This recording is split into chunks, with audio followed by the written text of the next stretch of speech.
Hi, my name is Mark Carter. I'm the president of MC Squared. We're a consulting firm that helps companies with technology, accessing technology, helping them develop new things, and working with companies on quality systems, both in the food, cannabis, and pharmaceutical spaces. So today I'd like to talk to you about an alphabet soup, which is the quality, technical, and statistical considerations for cannabis testing. So normally I like to start with this slide because for me, testing is a lot like this. And many times we don't understand what we're looking for or how we're going to get to an answer or what we're going to get. So it's kind of like Rocky and Bullwinkle with the old thing of, hey, Rocky, watch me pull a rabbit out of my hat. And that's really kind of how you end up developing great testing programs and understanding exactly what you need to do to be successful with any type of product you put into commerce. Testing itself is built on, and the assurances of testing are built on mathematics and uncertainty. So this is a quote from W.A. Shewhart, who, if you've done any statistical process control work, you know that this person developed a Shewhart control chart. But he likes to say an element of chance enters into every measurement. Hence, every set of measurements is inherently a sample of certain, more or less unknown conditions. Even in those few instances where we believe that the objective reality being measured is a constant, the measurements of this constant are influenced by chance or unknown causes. And if we think about testing as a whole, whether it be microbiological, chemical, or physical testing, there really is a lot of uncertainty that goes into understanding the answers that we end up with and what we get. So let's just quickly talk about the current cannabis climate, where federal legalization is progressing slowly, but we're seeing state legalization continue to progress, right? The cannabis value chain for both cannabis and hemp, when I say that, is going to become more complex as you move to value-added products. And that's one of the things I'll mention and go over a little bit more in this in the presentation. The value chain's performance, though, can be characterized by addressing consistent stages for all product types, right? No matter where the product is going to end up, we need to have a set of tests and measurements that go along with that to let us know that we're reliably putting things into commerce. Now, testing can always generate an in-depth knowledge of the products as they move through the supply chain and the value chain, right? And your greatest understanding is created through measurement and in-depth data analysis. At the end of the day, what we're trying to do is build a picture of the products that we're selling from both a safety, quality standpoint, and then what does it mean to the business as a whole.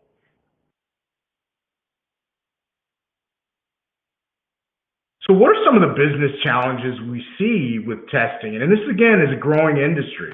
You can look at other places where we talk about some analogous types of testing that's been done, some analogous type of information that had to be learned. When we discuss dietary supplements and other type of botanical testing, many of the things that apply to cannabis have applied to those markets first.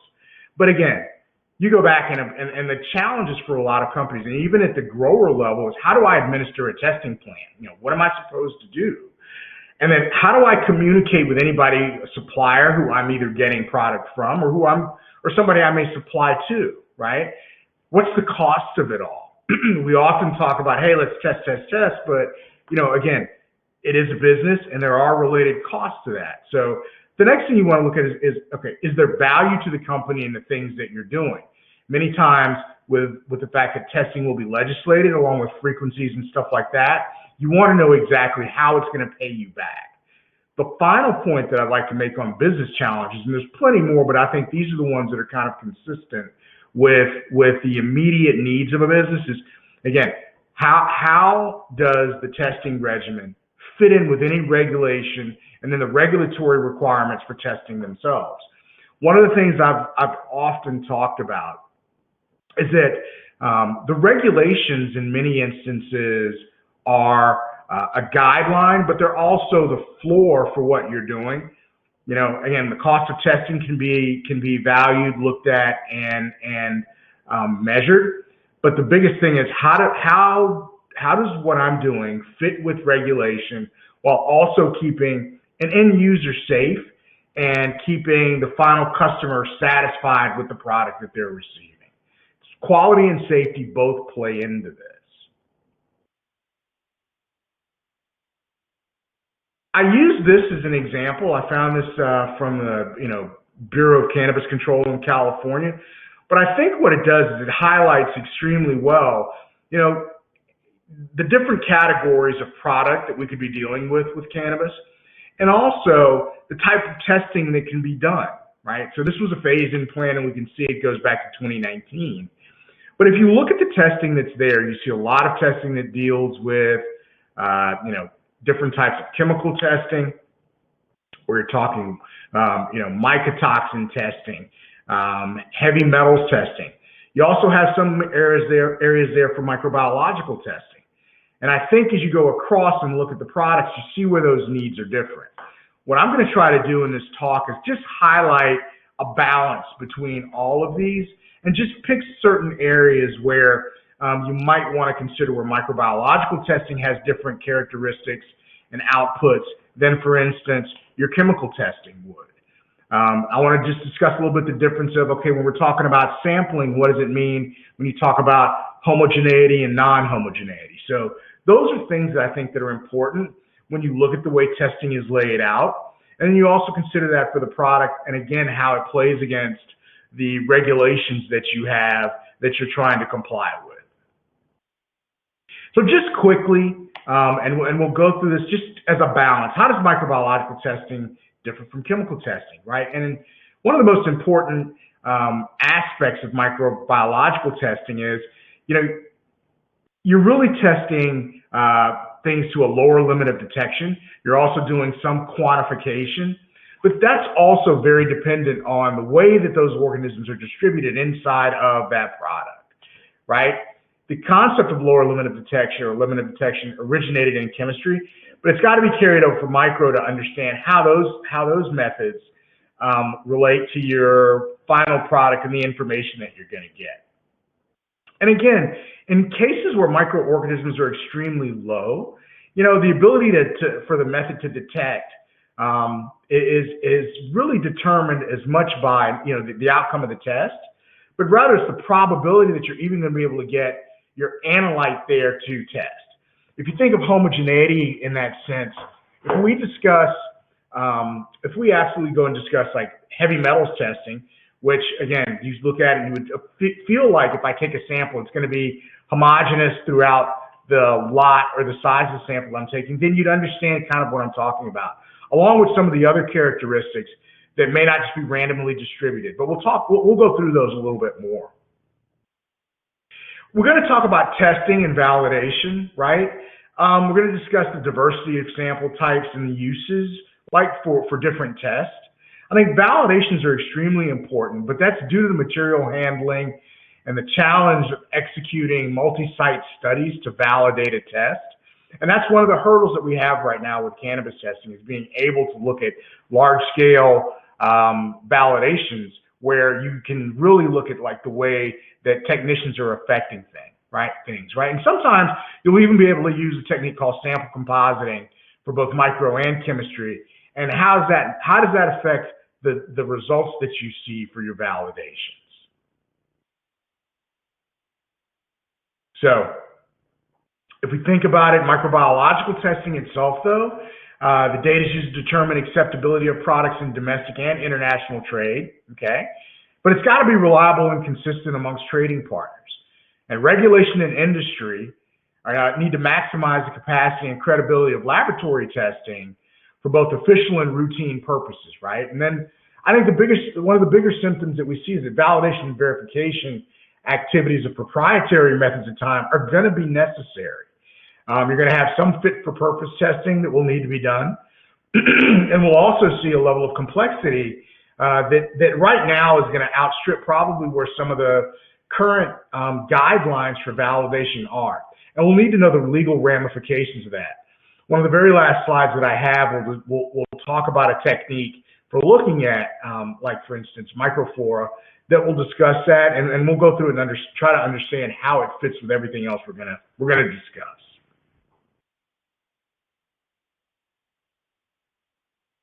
So the essence of everything we're going to talk about is based on measurement. And so when we go through this and we talk about measurement itself, there's an evaluation process you go through to make sure that your measurement is reliable. You're going to design a study where, and you're going to make sure that the study is appropriate to deliver the information that you need. You're going to choose a matrix to test. And like I said, as the uses for cannabis become more complex, those matrices become more complex too. You're going to have to find methods at times you're developing new, but sometimes you're comparing a new versus an old method to understand what that data is going to mean when we're going to go evaluate the measurement process itself. Sometimes you have to choose measurement instruments, and that can include human beings. Sensory evaluation is something that is very reliant on human beings as instruments, and they've got to be calibrated and tuned to each other, just like anything else or any other piece of equipment you might have. If possible, you're going to need reference materials, and I think this is one of the challenges that we'll continue to run into in this area, whether it's chemical or microbiological reference materials. And then you're going to have to be able to perform a statistical analysis to be able to say, yes, what we're seeing, the measurement process we have actually gives us the answers that we want and understand. What are the considerations, though, whether it be microbiological or chemical, that we're talking about when we do a measurement, right? One of the things you want to make sure of is that the measurement you're picking has units that reflect the variation that you need to see to say whether or not things are good or bad, something that simple, or to measure gradients, right? You want it to be consistent over time. You don't want to take a measurement today, come back 3 days later, and the measurement system itself gives you a different answer. You want it to be unbiased. That's extremely important. And you want to make sure that you're characterizing product relative to whatever the specification limits are for that given product. You want to make sure that the measurement numbers you're using and the considerations reflect product that has not been measured also, and that's a key, right? You take your sample, yeah, I can measure what's here, but my sampling plan, and we'll talk about that briefly a little bit later, needs to make sure that I'm taking things that are representative of everything I'm putting into commerce, as opposed to just maybe what I have sitting on my lab bench at the time. But it needs to represent that accurately. At some point, the measurements you're taking need to be useful in process control. And again, they need to be able to detect the differences in product so you can make decisions. Also, you want to make sure that technique comparisons can be made, right? And that means something as simple as what if someone has a difference in the way they prep a sample. Slight differences in sample prep can end up at times making differences in the way you end up getting a result, right? And you want to make sure the product information from the measurement itself is consistent.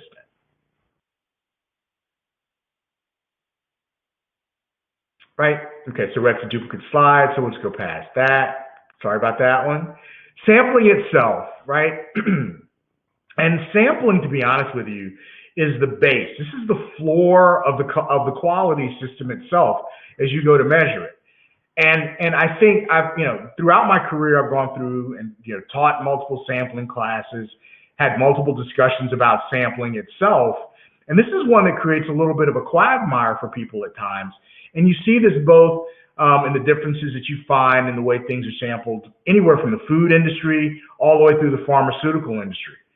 And what it's really based on is pretty much a never-ending dilemma of how much or how many samples do I take versus how much of the sample do I test and how many tests do I run. And it absolutely dwells on the fact that that's going to depend on what you are measuring, right?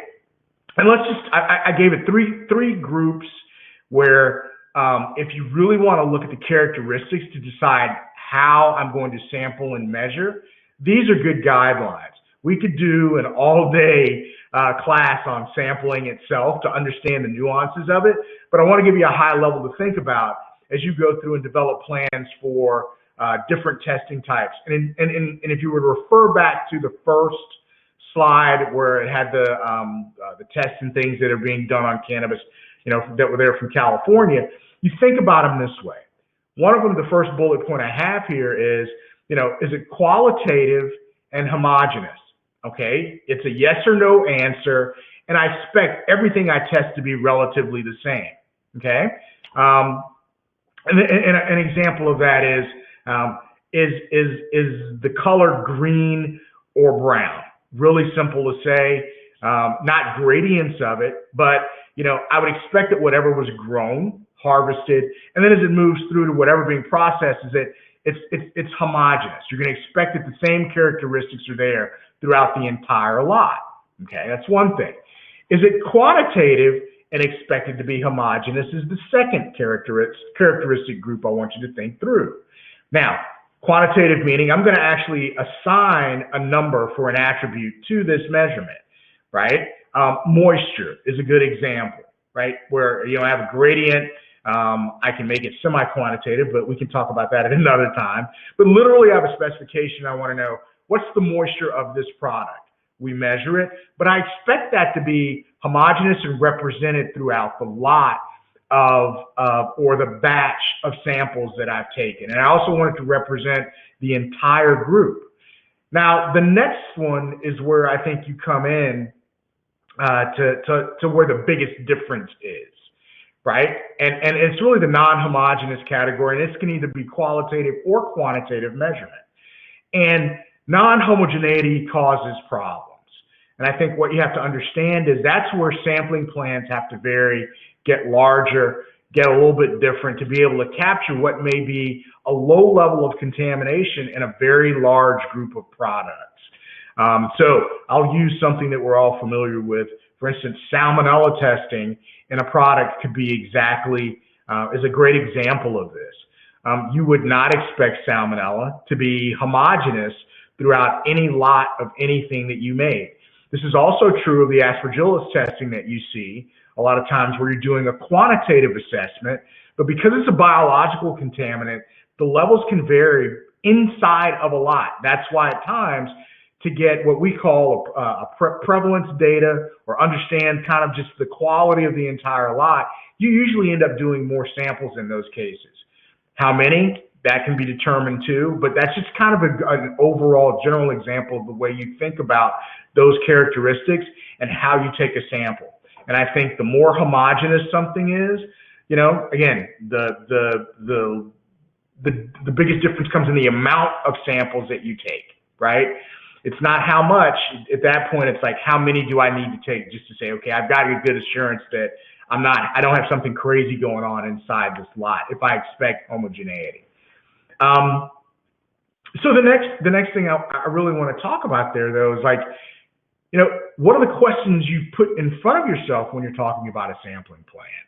And how many samples do I take? These are common things I've heard. We work with clients now on exactly these things. How many samples do I take, right? And then how many samples are enough to verify a certain level of quality? And then how big of a sample do I need to take? Do I need to take 5 pounds? Do I need to take 10 grams? Anything in between. What happens if this is different if I'm doing indicator testing? That comes up again with, for instance, we're talking about the aspergillus testing and other things like that we're trying just to get a feel. Is there something there that would indicate there's another issue with the product that you're going to need to go look at, right? The biggest problem though becomes, not problem, but I'm going to say challenge, because I hate to use the term problem, but the challenge is the more data you get, how do you interpret it all? And how does it relate back to risk? And how does it relate back to the sampling plan that you have created? I think that's really important. The next graphic that we're going to look at really gives you an idea. It's an overall general graphic of, looking at a proportion defective versus something as simple as the probability of accepting something that has risk assigned to it, right? You look up the upper right corner where you say it's producer's risk, which is the probability that an acceptable lot has been rejected. You produced exactly what you needed to. There's a measurement error or something else. There's a chance that, hey, everything was fine with this, but it was not accepted. Flip side of that is the consumer or the receiver's risk becomes, hey, I've got a probability of accepting something that does have a defect, right? So there's a balance between those when we do our sampling and our testing to see exactly what we need and to understand it. So let's keep rolling. This is just a simple graphic to talk about the distribution of microorganisms inside of a lot and why sampling is important. And again, just think through this as far as a homogeneous distribution, and then the three examples of the non-homogeneous, and what that means if I'm doing qualitative testing, quantitative testing, and then what do I need to do to make sure I'm getting a reliable number.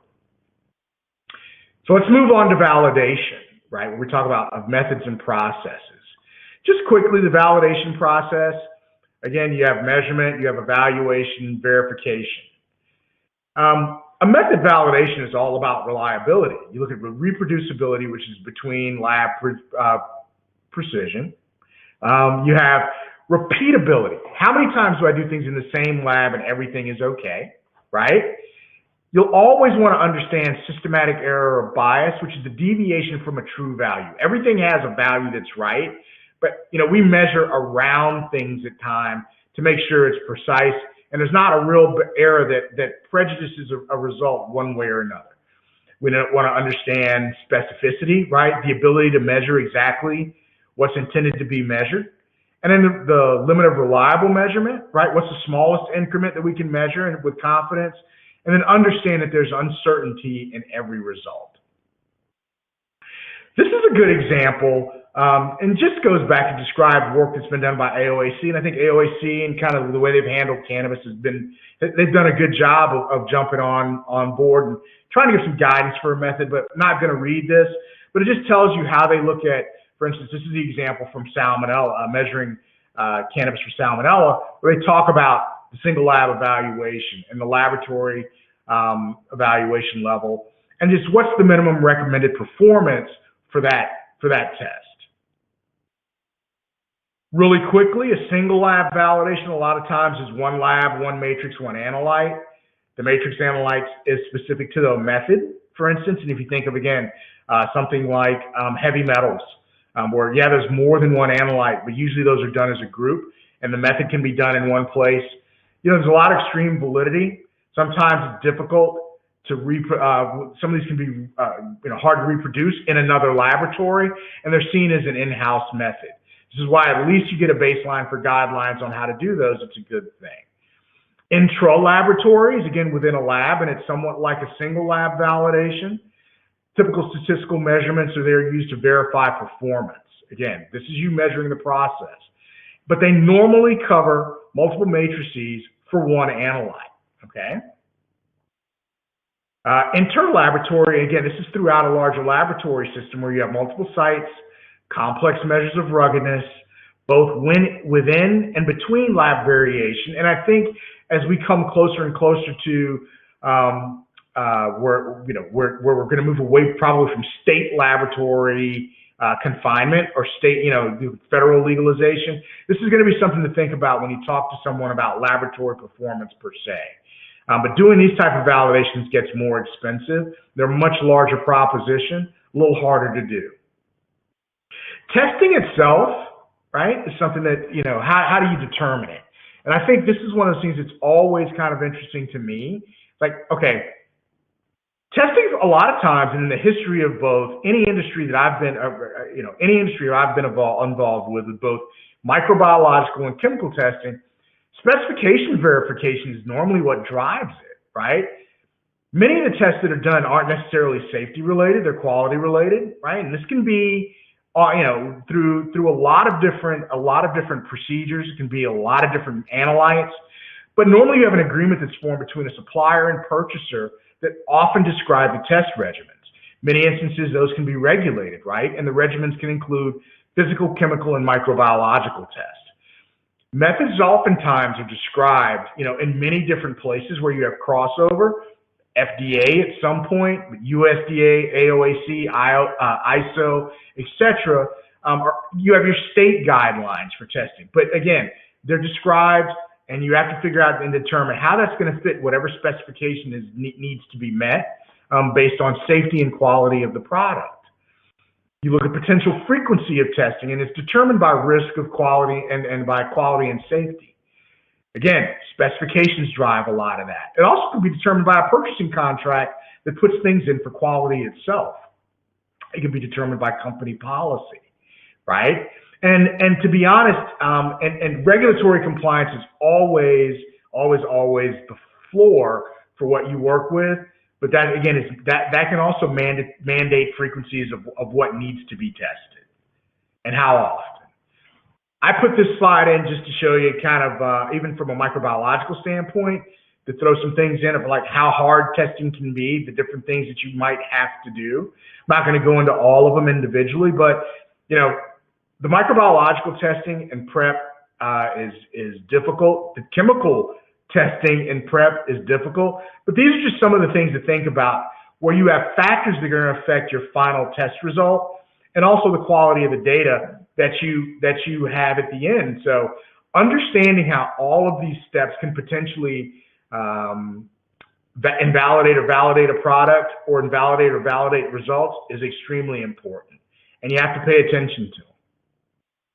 Just some rapid detection technologies, for instance, that are used right now. We're really familiar with a lot of the chemical ones for heavy metals, other things like that. The HPLC, GLC type instrumental chemistry. The microbiological side, you're going to see biochemical, where you have colorimetric, impedance, luminescence, fluorescence. Many different companies have things that they have to tests that have been approved. ELISAs, lateral flows, genetic PCR, which is one of the later slides. I'll talk about that just briefly because of the uses that you start finding for whole genome sequencing and microbiome work. And this is where we go into that, where this is an article that I found about cannabis microbiome sequencing.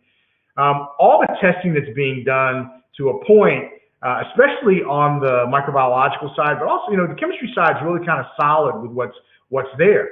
Micro is being challenged in every industry by the growth of whole genome sequencing and being able to sequence microbiomes and understanding the full potential and the groups of organisms that could be involved with cannabis flowers, cannabis products as they move through the process of ending up in a consumer's hands are really important. And microbiome sequencing itself and using whole genome sequencing techniques is going to be the next area where you're estimating, and qPCR are going to be the next areas that are going to actually drive testing for people. It's going to be important to understand how these methods are validated, but this is the data that's also going to be extremely complex, and doing the informatics and understanding what it means to you as a grower, a producer, as a user, as anybody who's going to take byproducts and have those used, and what it means for safety and quality is going to be important. This adds a level of complexity, but it also adds an immense amount of information that I think, as time goes on, is going to be beneficial to everyone who's going to be involved with, the biological side of this industry, even to the point of looking at AI and other things like that, where you can actually verify strain types and things like that. But I think PCR and the whole genome sequencing is kind of the marriage of the chemistry and the microbiology, and it's going to help a lot with, again, understanding quality, safety, and other things that go along with, the measurements that we use for cannabis.